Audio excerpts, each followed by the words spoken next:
My name is Evan Shvetsov, and this is my teammate Hunter Ellis. For this project, we have developed a prototype of an optimizational technology to address the unprecedented contemporary mental health crisis. Our software has the potential to be developed into an extremely commercially, socially, and institutionally viable instrument that can serve many versatile purposes. Initially, it was developed with the intent to be a general psychological diagnostic tool that is able to identify psychiatric risk factors and therefore expedite the identification and subsequent treatment of an individual.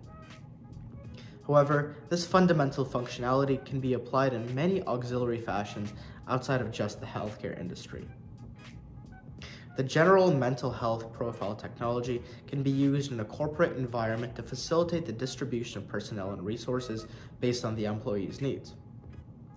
It can be used to screen potential firearm buyers to prevent weapons from getting into the hands of psychologically unstable individuals. Or in a broader sense, our technology can be used as a sort of safety net for the general public to preliminarily screen themselves for various mental health issues before they can have a more serious impact. Almost in the same sense as taking a COVID-19 rapid test upon suspicion of infection. The fundamental idea behind this project was conceptualized as a response to a friend's personal encounter with the current inefficiency of the healthcare system. This friend began experiencing symptoms akin to depression amid the pandemic. As such, they turned to their family doctor in an attempt to schedule an appointment with a psychiatrist to receive diagnosis and treatment for her condition. However, due to the healthcare system being overwhelmed, they were unable to receive medical attention. Upon discussing this situation, we decided that if there was some system in place for the patient to receive a quicker, general psychological evaluation, then their treatment would be administered significantly quicker. In some cases, the time frame between identification, diagnosis, and treatment can be crucial.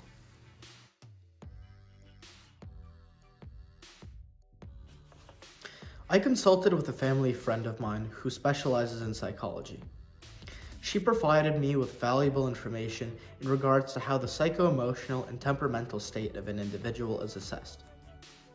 She told me about how certain temperamental traits, such as trait neuroticism, interact with symptomatological inclinations, such as depressive symptoms, to exacerbate the manifestation of a particular psychological illness. These concepts became the foundation for our psychological assessment tool. To prepare for our project, we found several publicly available sources that provided us with several symptomological and ocean temperamental model test structures that were available for use. We assimilated the question structure into a spreadsheet and proceeded to research the most common psychological illnesses and their respective symptomological indicators. Based on this information, we composed criteria to evaluate an individual's risk for each of the mental illnesses based on their scores on the symptomological assessments. Additionally, we included temperamental traits that can increase the likelihood of being affected by a particular illness.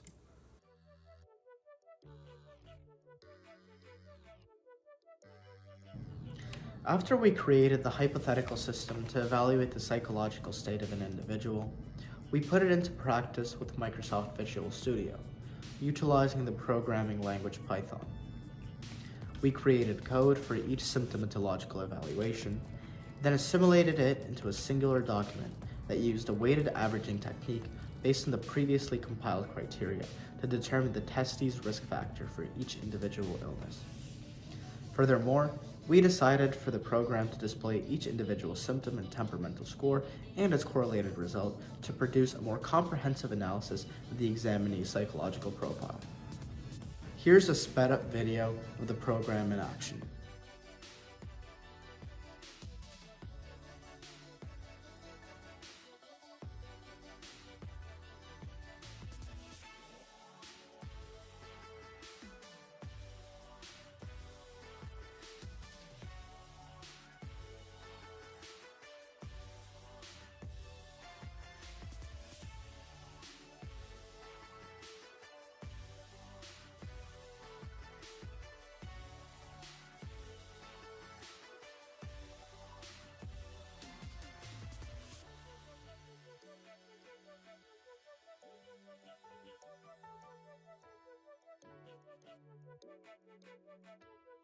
During the creation of this innovation, we have encountered a significant issue.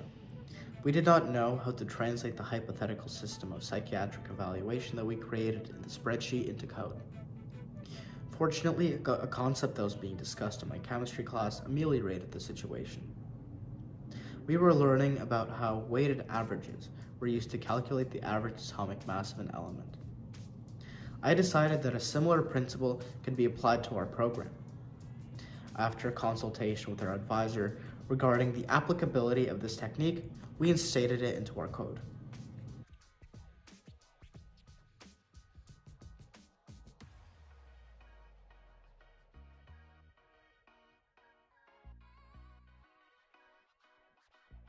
To analyze the efficiency of our innovation, we administered the test to 10 individuals, 5 of whom have had history of psychiatric conditions. To circumvent potential hazards and personal apprehensions in relation to the pandemic, this was done digitally. The volunteers were sent a digital copy of the software, and upon completion, they were debriefed on a Google Meet. The examinees evaluated how accurate each of the results, as well as the overall risk assessment, was to their perceived and/or diagnosed conditions. Post-evaluation, each volunteer was asked for each section to rate their scores as completely inaccurate, very inaccurate, somewhat inaccurate, somewhat accurate, very accurate, and completely accurate.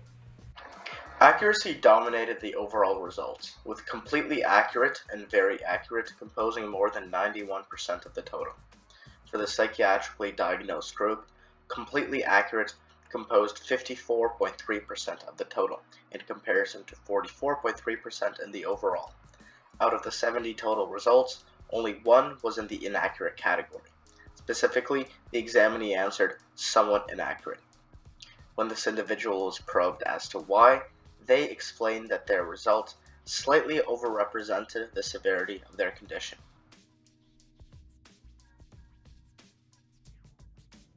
These results indicated that, although our current instrument is only a prototype, it is still viable in its intended regard. Psychological evaluations are currently expensive and scarcely available, as they have to be administered by a licensed professional. However, such evaluations can be used semi-ubiquitously in a plethora of ways. The reason why these assessments often necessitate in-person administration is because of the nonverbal evaluation component. Such a necessity can hypothetically be circumvented with the introduction of an artificial intelligence-based constituent into the software created. This assimilation of AI into our code would be the priority if we continue to work on this project.